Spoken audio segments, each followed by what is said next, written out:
Hi there, Wilkins. It's Andrew here from IELTSpodcast.com. Thank you for submitting your first essays. I can already see that you're of quite a high standard in academic writing. What I'll be doing is reading through your essays sentence by sentence and offering you the ideal version. Along the way, I may stop to explain myself or to offer you some tips towards achieving better scores in one of the bands. As you may know, IELTS writing is scored across 4 areas: task and achievement, which measures how well you responded to the question and how well you stuck to the academic format. Coherence and cohesion measures how well your sentences flow together, how well you separated your ideas into distinct paragraphs, and generally that you had a good progression to your ideas, that you started off generally, added some detail, and then rounded up with a good conclusion that considers all of it. The lexical resource category talks about using uncommon words, but not inappropriately.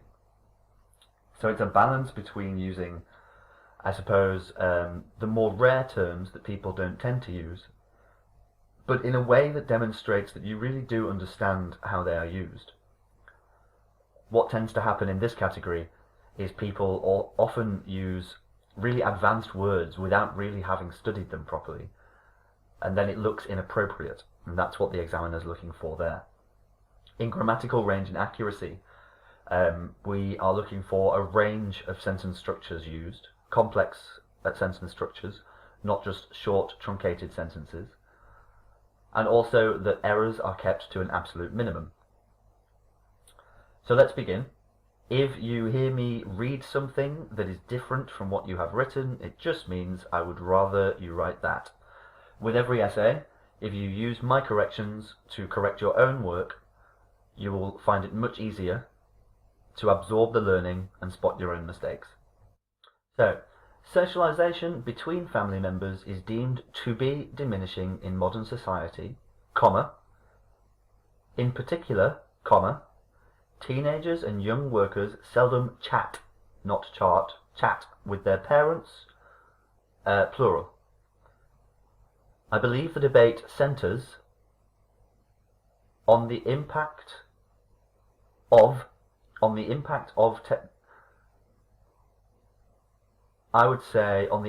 technology and increasing working pressure.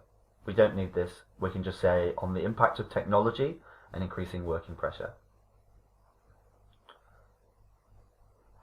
Just to let you know that these sentences are really, they will never improve your score, and they really should only be used if you are under the word count. But I don't think you are, looking at the amount that you've written. So I would say that an intro needs only be 2 or 3 sentences. A general introduction to the topic of the essay, an introduction to the contention, what is the disagreement, what are the 2 sides, and then your opinion. So first of all, I would say that here I would refer to the fact that increases to working pressure and advancements to technology may be diminishing contact between family members in recent years. And then we've covered the general topic of the essay and the contention, and then we can state our opinion.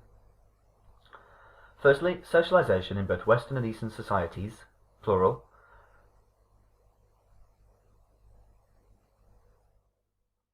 So this is too complex for a first sentence.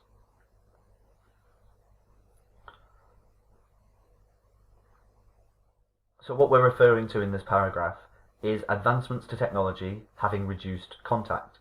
So firstly, and the general sentence should talk just about the means by which technology has reduced communication.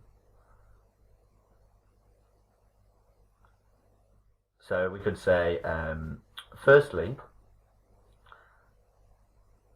advancements to technology in both Eastern and Western societies have reduced face-to-face communication in favour of digital communication.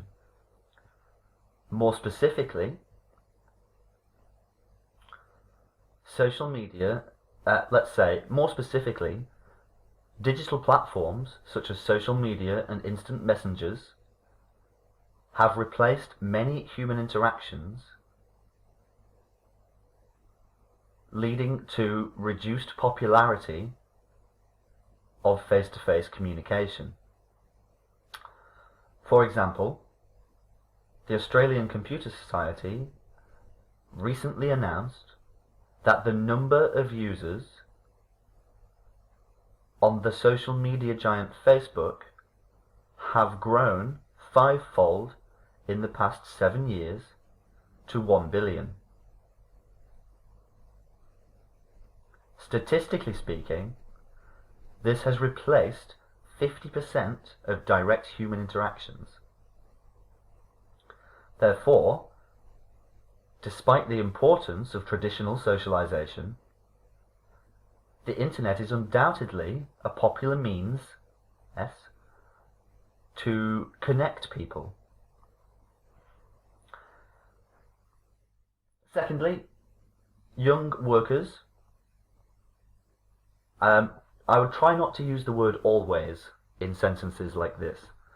If we speak absolutely that some people always do this or people never do this, we are speaking too strongly, because whenever we're talking about people, people are so multifaceted and so complex that to say that all of these people always do this is generally going to be an overstatement. You can't really ever talk about a group all doing the same thing, because they generally won't be. So this would be slightly inaccurate. So what we could say is, it is common for young workers to strive to achieve higher positions in the workplace. Full stop. This is a bit informal. So we could say, in certain nations such as Hong Kong and Singapore, long working hours have become the norm as young people seek to make more money and advance their careers. This is due to the fact that employers value industrious workers as they can achieve higher productivity and yield, and working hours are the primary metric to measure how arduous might be the wrong word there. Arduous does refer to something being difficult or challenging, but it's quite a strong word, and it's really quite negative. So if I were to say that my job is arduous, I would essentially be complaining about it. So you're talking here about from the employer's perspective, and the employers don't necessarily want to measure arduousness. They want to measure how hard-working the staff is. So to measure how hard-working their staff is.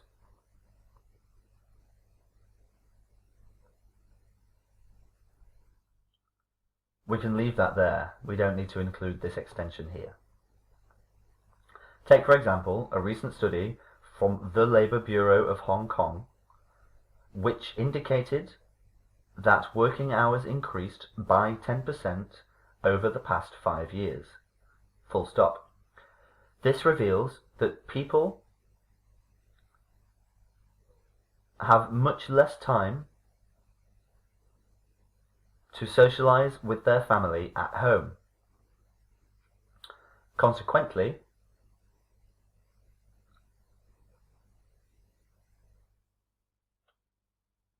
I would say here, people are slowly adapting to the preference of working towards a gainful career instead of bonding with their family members. To conclude, From the examples and arguments given, I firmly agree that time for communicating with family is informal. We must remain formal and academic and objective. I firmly agree that the time available for familial communication is reduced with advancements to technology and changing social norms. In the future, this phenomenon will continue to progress. Again, let's not use nothing. This phenomenon will continue to progress along with the popularity of technological applications and the lure, L-U-R-E, the lure of a lucrative job. Nice one. Like I said, you have a very advanced writing style, but I would simplify it somewhat to reduce errors. So, I will now read through slightly faster to give your brain a bit of a workout. Same thing, work through the essay and correct along with me, but here we go. I would say here, a good word to replace effectiveness is efficacy. Efficiency measures how efficient something is, and efficacy measures how effective something is.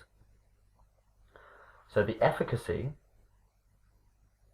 of cultivating children's, we don't use kids in academic writing, the efficacy of cultivating children's creative abilities through recreational activities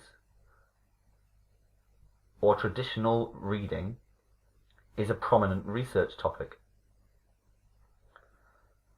I believe that both methods are equally important as they make up the essential elements of a course with the aim of knowledge delivery. Once again, I wouldn't use this because you don't have trouble writing the right number of words. Firstly, recreational exercise is crucial. We don't need this as well. They both kind of mean the same thing. Recreational exercise is crucial. Specifically,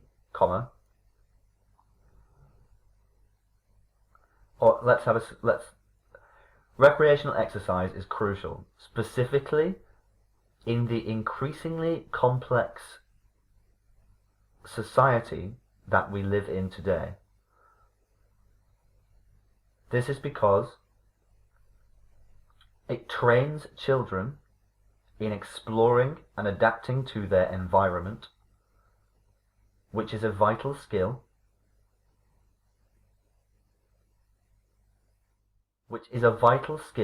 that requires pleasant activities to ensure it is robust. For example, citing a recent research project from the Education Bureau of where? Students who partake in regular exercise require 30% less time to adapt to a new environment. Therefore, if parents or schools can spend more time with children, let's say can spend more enjoyable time with children, it helps their development significantly. Secondly,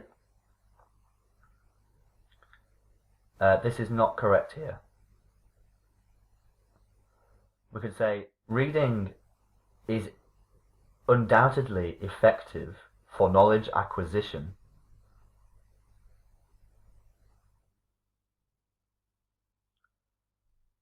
And here, this is informal, but when we talk about thinking out of the box, we are referring to lateral thinking. Lateral thinking is the ability to solve problems from multiple angles, to reconsider the entire situation. It requires a certain level of brain. but it's lateral thinking. So reading is undoubtedly effective for knowledge acquisition, and also in cultivating lateral thinking, in turn boosting creativity. This is due to the fact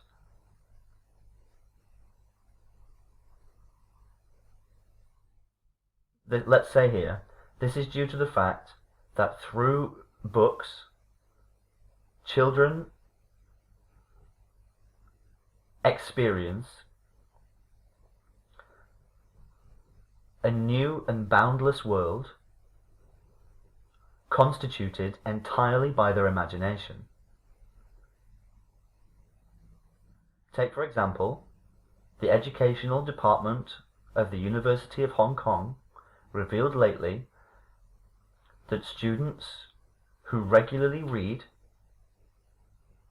are 20% more imaginative than those who do not. Consequently, notwithstanding the importance of enjoyable exercises, reading cannot be neglected.